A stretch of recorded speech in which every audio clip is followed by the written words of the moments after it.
Assalamualaikum warahmatullahi wabarakatuh. Perkenalkan, nama saya Andriansa, saya dari kelas B5 PGSD. Di video kali ini saya akan menjelaskan tentang konsep dasar IPS. Yang materi pertama yaitu konsep-konsep dasar IPS. Konsep-konsep dasar IPS ini terbagi menjadi dua, yaitu kedudukan ilmu sosial dalam ilmu dan pengertian fakta, konsep, dan generalisasi. Kedudukan ilmu sosial dalam ilmu dalam perkembangannya, ilmu pengetahuan dapat ditelusuri dari sejak zaman Yunani kuno, di mana pada zaman tersebut semua pengetahuan belum terbagi-bagi atau terspesialisasi dalam satu kesatuan. Materi kedua yaitu pengertian fakta. Fakta dapat didefinisikan sebagai segala sesuatu baik dalam bentuk informasi atau data yang ada terjadi dalam kehidupan yang dapat dipahami dan dikumpulkan di mana kebenarannya dapat dipertanggungjawab. Yang kedua itu konsep.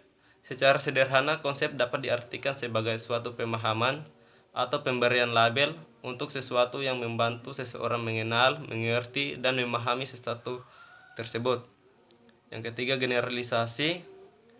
Definisi generalisasi secara singkat dapat dikatakan sebagai gabungan sebuah atau sejumlah konsep yang memiliki suatu keterkaitan makna. Keterkaitan makna konsep dalam generalisasi akan berdampak pada keikutsertaan fakta dalam hal ini. Segala generalisasi mengungkapkan sejumlah besar informasi yang sebenarnya diperlukan pembuktian dan tanggung jawab. Materi kedua yaitu konsep dasar cabang-cabang ilmu sosial. Terbagi menjadi dua materi, yaitu konsep dasar sejarah dan konsep dasar psikologi. Konsep dasar sejarah adalah studi tentang kehidupan manusia di masa lalu. Para sejarawan tertarik dengan semua aspek kegiatan manusia di masa lampau, baik dalam bidang politik, ekonomi, hukum, militer, sosial, keagamaan, kreativitas, atau dalam kurung seperti yang berkaitan dengan seni, musik, arsitektur, Islam, literatur, keilmuan, dan intelektual. Yang kedua, konsep dasar psikologi. Konsep dasar psikologi adalah gagasan-gagasan mengenai sesuatu yang menyangkut tentang tingkah laku manusia dan lingkungan sekitarnya melalui pengalaman-pengalaman yang dialami. Psikologi menyentuh semua aspek kehidupan manusia. Psikologi dipelajari untuk lebih mengenal diri sendiri dan orang lain. Selanjutnya, materi ketiga, konsep dasar ekonomi dan operasi. Ekonomi merupakan suatu studi ilmu mengenai bagaimana cara manusia memenuhi kebutuhan materi. Di sekitar manusia itu terdapat sumber daya yang mampu memenuhi kebutuhan manusia, namun penyediaannya terbatas, bahkan ada yang sifatnya langka. Koperasi adalah kegiatan ekonomi bersama dari para anggotanya berasaskan keluarga, kerakyatan demi keuntungan bersama, dan tingkat mengutamakan keuntungan ekonomi keluarga semata-mata, melainkan juga memperhatikan keuntungan sosial. Yang kedua, konsep dasar politik dan pemerintahan. Ilmu politik sebagai salah satu bidang ilmu sosial, ruang lingkup kajiannya adalah menyelenggarakan kehidupan negara, pelaksanaan pemerintah, serta untuk mampu menjadi warga negara yang baik, wajib mempelajari konsep-konsep dasar ilmu politik.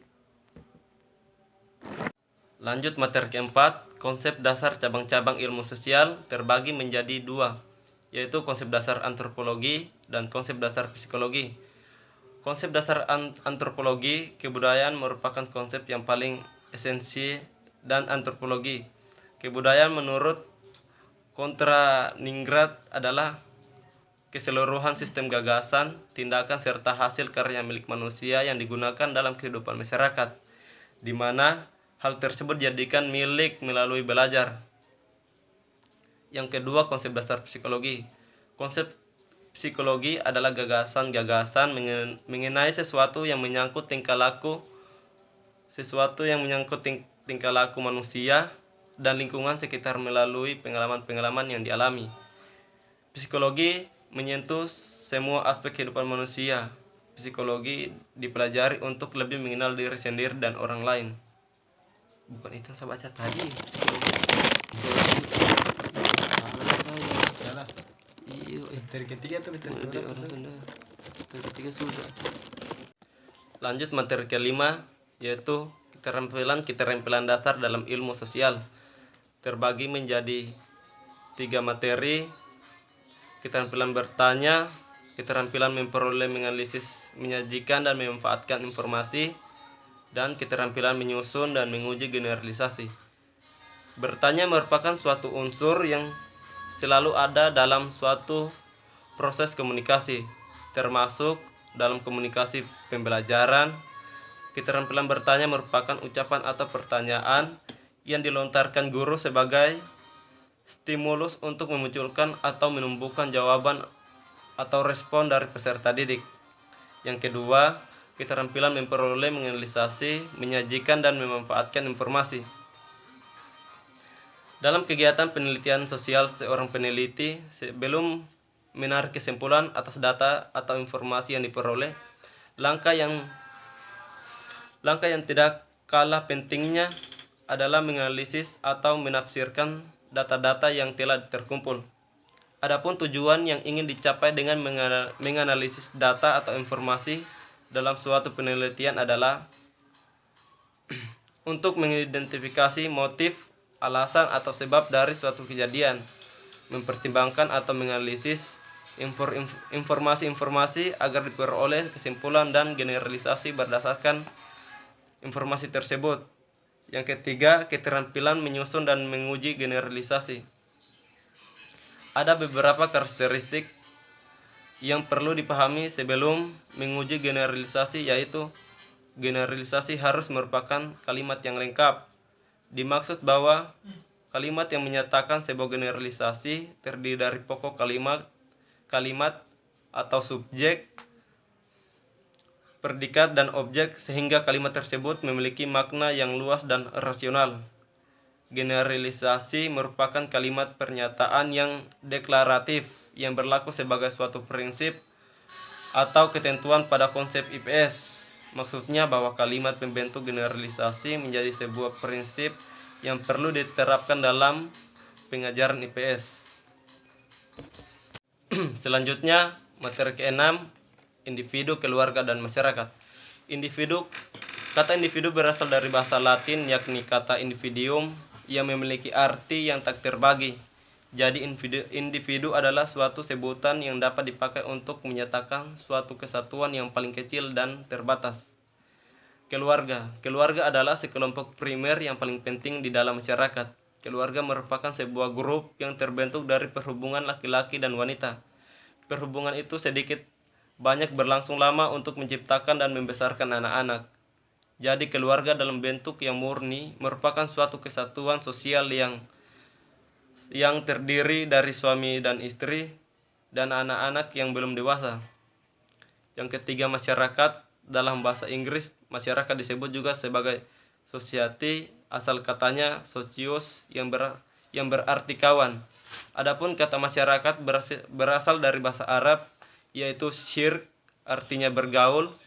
Adanya saling bergaul ini tentu karena adanya bentuk-bentuk aturan hidup yang bukan disebabkan oleh manusia sebagai perseorangan, melainkan oleh unsur-unsur lain dalam lingkungan sosial yang merupakan kesatuan. Lanjut materi ke-7, yaitu kemajemukan agama, ras, dan etnis. Kemajemukan agama akan mengantarkan setiap orang memiliki keyakinan untuk bersama, karena ia tidak hidup sendirian selain berdampingan dengan penganut agama lain. Yang kedua, kemajemukan ras. Kata ras berasal dari bahasa Perancis dan Italia, yaitu razza.